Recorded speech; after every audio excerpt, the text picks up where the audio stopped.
Սիրելի հայրենակիցներ, մի փոքր առաջ պատգամավորներից մեկը Տիկին Հասմիկ Հակոբյանը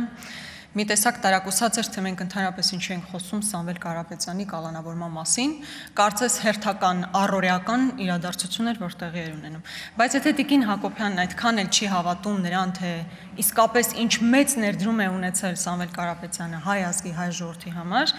ես վստահ եմ, որ հիմա այս ձայնագրությունը լսելուց հետո մի փոքր ձեր հավատը կավելանա։ Եթե հայկական կապիտալը հայրենիք չունի, ինչու են Սամվել Կարապետյանը և Ռուբեն Վարդանյանը միլիոնավոր դոլարներ ներդրում Հայաստանի Հանրապետությունում։ Նույնիսկ Վերջում իհարկե առաջարկում է նաև ծափահարել ինչպես Սամվել Կարապետյանին, այնպես է Ռուբեն Վարդանյանին։ Ես գիտեմ ինչու են իրենք ներդրում արել Հայաստանի Հանրապետությունում և Արցախում, որտեղ Հայաստանի Հանրապետությունը և Արցախն իրենց հայրենիքն է և նրանք սիրում են իրենց հայրենիքը։ Իսկ ինչու է հիմա Սամվել Կարապետյանը այս իշխանության օրոք կալանավորված և ինչու է Ռուբեն Վարդանյանը Ալիևի ռեժիմի օրոք կալանավորված, այդ հարցի պատասխանը ես ևս գիտեմ, որովհետև դուք երկուստ էլ ատում եք հայ ժողովրդին և հայկական պետականությունները, ինչպես Հայաստանի Հանրապետությունը, այնպես էլ Արցախը։ Վերջերս մի գրառում հայտնվեց, հիմա ես իմ ձևով կմիջամտեմ։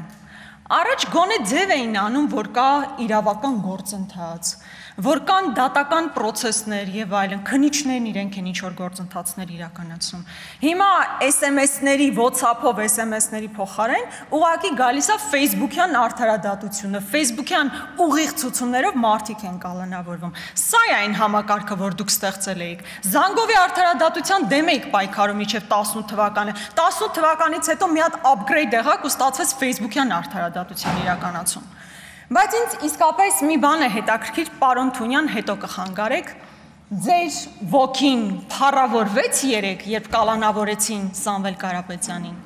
Իսկապես ձեր ոգի փառավորվեց, տոնում էիք երեկ։ Ես վստահ եմ, որ Ալիևը տոնում էր, որովհետև տարիներ առաջ հետախուզում էր հայտարարել Սամվել Կարապետյանի նկատմամբ։ Տոնած կլինեիք, այդտեղ կասկած չունեմ։ Ձեզ ուժեղ էիք զգում։ Ես վստահեցնում եմ, դա ընդհանրապես ուժի գործոն չէ, ուժի ցուցադրություն չէր, այլ բացառապես թուլության, վախերի ցուցադրություն։ Ուզում եմ հասկանամ, այդ ինչից եք էլի այդքան վախենում։ Մարդն ընդամենն ասել է, որ եկեղեցու կողքին կանգնած ալինելու, եկեղեցուն է պաշտպանելու։ Այդ ինչ մի սենց վախեցած, սարսափած վիճակում եք գտնվում։ Այո, պետք է արձանագրել Սամվել Կարապետյանի կալանավորումը Նիկոլ Փաշինյանի վախերի դրսևորում է, ուրիշ որևէ բան չկա այստեղ։ Ընդհանրապես Ես կարծում եմ, որ Նիկոլ Փաշինյանը այս տարիների ընթացքում ապացուցել է, որ ինքն առհասարակ ատում է հաջողակ մարդկանց, ատում է այն մարդկանց, ովքեր հաղթանակի հետ են ասոցացվում, ատում է մարդկանց, ովքեր արժեք են ստեղծում, ու էական չի, թե այդ մարդիկ ովքեր են, նախագահներ լինեն, զինվորականներ լինեն, բիզնեսմեններ լինեն, թե ուղղակի սպորտսմեններ, օրինակ Հենրիխ Մխիթարյանի դեպքում, Լևոն Արոնյանի և մյուսների դեպքում։ Եվ հատկանշական է, որ այս մարդը երկրի սահմաններից դուրս թշնամիներ չունի, իր բոլոր թշնամիները Հայաստանի Հանրապետությունում են։ Հայի անուն ազգանուն ունեցող մարդիկ են միայն նրա թշնամիները, որտեղ այլ ձև չես կարող բացատրել, թե ինչպես օրինակ Նիկոլ Փաշինյանը, այսպես վիզը ծուր կանգնում Ալիևի առաջ ասում, արի գնանք սուրճ խմենք, կամ Էրդողանի գիրքը սենց ոգևորված իր կրծքին սեղմում կանգնում, հետո գալիս Հայաստանի Հանրապետությունում թուր ճոճում բոլորի նկատմամբ, հոգևորականների, կաթողիկոսների, նախագահների, գործարարների։ Պարոն Սուքիասյան, ձեզ դուր է գալիս այս իրավիճակը, երբ գործարարներն են այսպես թիրախավորվում։ Վստահ եմ, որ դուր չի գալիս։ Բայց ես կարծում եմ, որ բոլորն էլ իրենց կարծիքը այստեղ պետք է հայտարարեն այդ մասով։ Եկեղեցու նկատմամբ տեղի ունեցողը ազգային ինստիտուտը ոչնչացնելուն միտված քայլ է, ուրիշ ոչինչ։ Սիրելի ժողովուրդ, հանկած չմոլորեցվեք այն պնդումներով, որ սրանք առանձին անհատների, առանձին հոգևորականների կամ կաթողիկոսի հետ քննարկումներ են, սա մեր ազգային ինստիտուտը ոչնչացնելու հարց է։ Վաղը կարծես թե Նիկոլ Փաշինյանը Թուրքիա է մեկնում։ Գող կլինեն այնտեղ ձեզանից,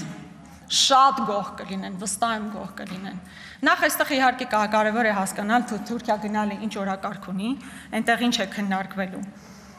Բայց քանի որ շատ է խոսում նաև սրբապղծություններից,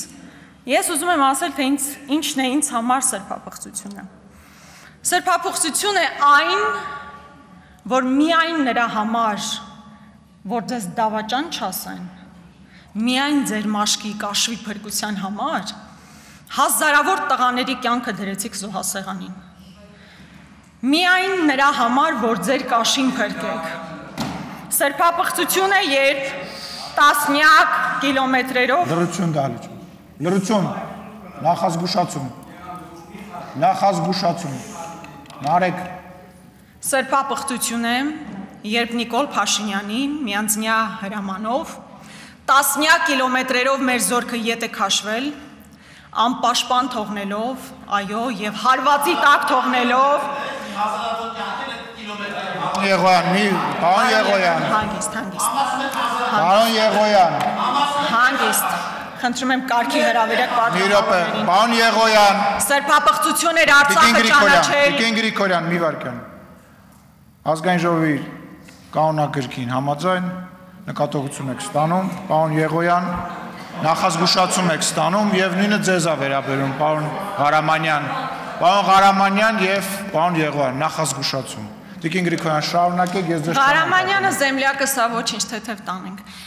Արցախ սրբափոխություն էր Արցախը ճանաչել Ադրբեջանի կազմում, որի հետևանքով արդյունքում այո եղավ էթնիկ զտում եւ Արցախն ամբողջությամբ հայաթափվեց։ Այո, սրբափոխություն էր, երբ Արցախի վրա հարձակում կար, իսկ Նիկոլ Փաշինյանը ուղիղ եթերով հայտարարում էր, որ որևէ վտանգ, սպառնալիք չկա քաղաքացիական հասարակությանը։ Սա սրբափոխություններ են, այո։ Եվ այստեղ պարոն Թունյանը գնաց, ես զարմանում եմ իր զարմանքի վրա, որ մենք ասում ենք, լավ, հիմա ստեղծված իրավիճակում եկեղեցուն հարվածի տակ դնելը, կաթողիկոսի մասին խոսելը, հոգևորականների մասին խոսելը, ինչ նպատակ է հետապնդում եւ իսկապես մեր անմիջական հարևանությամբ տեղի են ունենում աշխարհաքաղաքական լուրջ վերադասավորումներ։ Միջուկային պատերազմից, այո, ով էր զարմանում պատերազմ բառից, այո, միջուկային պատերազմից 5 պակասը։ Ամեն մեկս ամեն առավոտ արթնանում ենք, կարդում ենք, մի հատ հասկանանք Տրամփն ինչ դիրքորոշում է հայտնել։ Իսրայելը ինչ է իրականացնել, հասկանալու համար ինչ է տեղի ունենալու մեզ հետ։ Այսօր Իրանի սահմանից բազմաթիվ իրանցիներ են մտնում Հայաստանի Հանրապետություն եւ ամենօրյա ռեժիմով Facebook-ում ստատուս գրելու փոխարեն մի հատ հասկացեք, այդ հետևանքներին մենք ոնց ենք առերեսվելու։ Սրանք նորմալ ադեկվատ հարցեր են, որոնց դուք պատասխանները չունեք։ Այո, կարող եք ինչից ասել խոսել, բայց միևնույն է փաստ է, չէ՞, որ օրինակ մեր պետական պարտքը ավելացել է 7 միլիարդով, 13 միլիարդ պետական պարտք ունենք։ Թունյանն ասում է, ինչ եք խոսում պետական պարտքից, օրինակ Գյուրեղյանը պարտքը ավելացել տուն ա գնել։ Ճիշտ է ասում, բայց նա պիտի ասի մեր պետական պարտքը որ ավելացել է։ Մեր կյանքում ի՞նչն է ավելացել։ 7 միլիարդ։ Այս իմ զեմլյակները այսօր որոշել են հատուկ ինձ արձագանքել, տենց հրաման ունեք։ Լրություն։ 13 միլիարդ պետական պարտքի պայմաններում մենք ինչ ենք ստացել։ Կրկնում եմ, ուզում եմ գնալ տեսնել ստրատեգիական նշանակության, ինչ եք ստեղծել մեզ համար, մեր երեխեքի համար, որովհետև երեխաները, դուք ավարտական ելույթ ունեք, չէ՞։ Լրություն, ես խնդրում եմ Տիկին Գրիգորյանի զեմլակներին լռել։ Եվ հերիք եղավ զեմլաչիստվայով զբաղվեք եւ ռուսերեն բառեր օգտագործեք։ Կարող են կազմակերպել, ես էլ պարտավորվում եմ մեքենան ապահովել, եթե ուզում եք գնալ տեսնեք։ Ինձ ցույց տալու կարիք չկա, դուք ժողովրդին պետքա ցույց տաք 7 միլիարդը ինչի վրա է գնացել։ Տեսեք, ամեն անգամ ես սա որպես փաստ արձանագրում եմ, երբ հարցնում եմ պետական պարտքը ինչի վրա է ծախսվել, կոնկրետ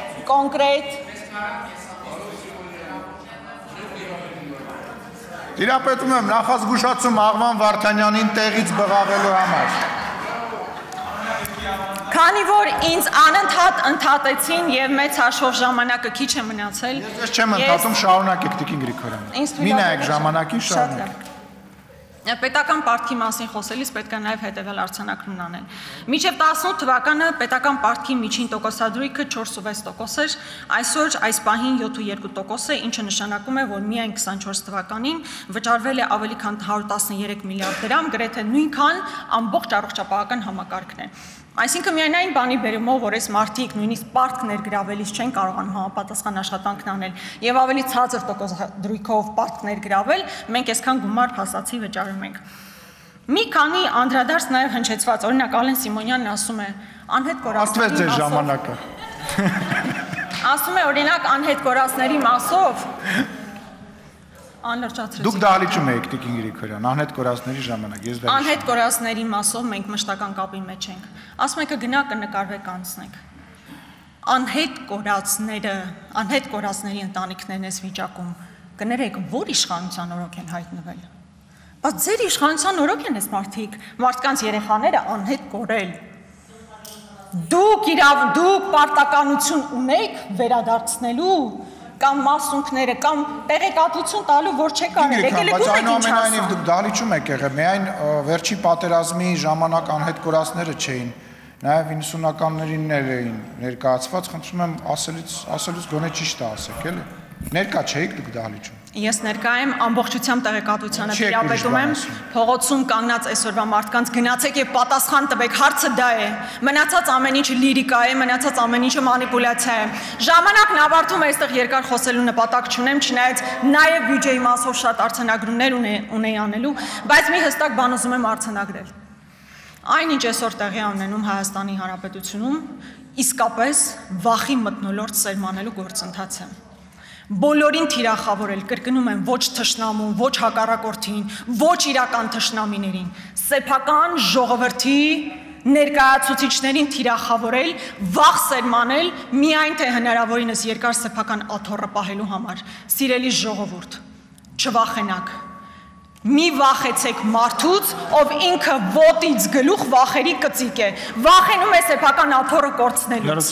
որևէ կերպ չվախենակ, ես չեմ վախենում, 100,000-ավոր մարդիկ չեն վախենում եւ իսկապես չկա մի բանդ, որում կարող եք տեղավորել 100,000-ավոր մարդկանց, ովքեր պահելու են իրենց ինքնությունը, ովքեր լինելու են եկեղեցու կողքին եւ այն մարդկանց կողքին, ովքեր իսկապես արժեք են ստեղծում։ Շնորհակալություն։ Մենք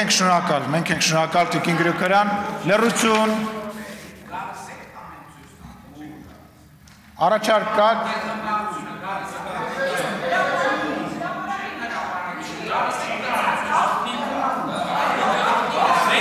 Լավ, դահլիճում լրություն, պարոն վարչապետ, դրա մասին ելույթի ժամանակ։ Տիկին Գրիգորյան, զբաղեցրեք ձեր տեղը։